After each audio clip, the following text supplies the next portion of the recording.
আসসালামু আলাইকুম বন্ধুরা, আশা করি আপনারা সবাই ভালো আছেন এবং সুস্থ আছেন। 2025 সালে আসলো ইন্দোনেশিয়ান R15V3। তো এই বাইকটি আবার কল্পনার পর আবার অ্যাভেলেবেল হয়ে গেছে এবং বর্তমান দাম কত টাকা দাঁড়িয়েছে সেটা আজকে ভিডিওতে আমি আলোচনা করব। ভিডিওটি প্রথম থেকে শেষ পর্যন্ত আপনারা ধৈর্য সহকারে দেখবেন, তাহলে বুঝতে পারবেন। তবে এখনও পর্যন্ত যারা আরমান সারোয়ার ইউটিউব চ্যানেলটি সাবস্ক্রাইব করেন নাই তারা অবশ্যই আরমান সারোয়ার ইউটিউব চ্যানেলটি সাবস্ক্রাইব করে ফেলবেন, যেন পরবর্তী আপডেট নোটিফিকেশন পেয়ে যান। ইয়ামা R15V3 ইনটু ব্ল্যাক কালার বাইকটির বিল কোয়ালিটি পারফরমেন্স কতটা ভালো সেটা আপনারা সবাই কম বেশ জানেন, নতুন করে কিছু বলার নাই। বাট বাইকটা হচ্ছে ব্ল্যাক কালার, অনেকে ব্লু কালার খুঁজেন, বাট ব্লু কালার বাইকটি কিন্তু অ্যাভেলেবেল হয় না, একমাত্র এলসি করে আনা হয় ব্ল্যাক কালার ইনটু B4 বা B3 বাইকটি।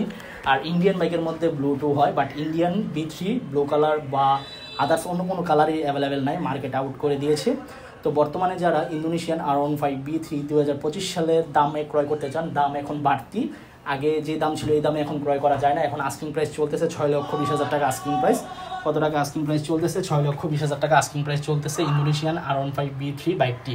তো যারা নিতে চান অবশ্যই 5-6টি শোরুম যাচাই বাছাই করবেন। 5-6টি শোরুম যাচাই বাছাই করার পর যে শোরুম থেকে মনে হবে কম দামে বাইকটি ক্রয় করা যায় ওই শোরুম থেকে বাইকটি ক্রয় করে ফেলবেন ইনশাল্লাহ। আর B3 মানে আগুন, B3 লুকস অসাধারণ, এর আউটলুকস, আউটফিট, এভরিথিং সব দিয়ে 100 থেকে 100। আর বাইকটার বিল কোয়ালিটি পারফরমেন্স খুবই ভালো। নতুন বাইক, অবশ্যই বাইকের কালার অথেন্টিক কালার কিনা এগুলো যাচাই বাছাই করে ক্রয় করবেন। অ্যান্ড 2000 কিলোমিটার পর্যন্ত ব্রেকিং পিরিয়ড মেনটেন করবেন। 50 বা 60 টপ স্পিডের বেশি উঠাবেন না বাইকটির মধ্যে, তাহলে আপনার বাইকের ইঞ্জিন ড্যামেজ হবে। 2000 কিলোমিটার পর্যন্ত ব্রেকিং পিরিয়ড মেনটেন করে বাইক চালাবেন। এই ছিল আজকের ভিডিওর আপডেট ইনফরমেশন। দেখা হবে ইনশাল্লাহ পরবর্তী ভিডিওতে। ততদিন পর্যন্ত আপনারা সবাই সুস্থ থাকবেন, ভালো থাকবেন। অ্যান্ড পরবর্তী ভিডিওতে কোন ব্র্যান্ডের বাইকের সম্পর্কে কথা বলবো সেটাও কমেন্ট বক্সে কমেন্ট করে জানাবেন। অ্যান্ড নতুন বাইক যারাই ক্রয় করবেন আমার পক্ষ থেকে অগ্রিম শুভেচ্ছা রইল আপনাদের, এবং সেফটি মেনটেন করে বাইক চালাবেন। আল্লাহ হাফেজ।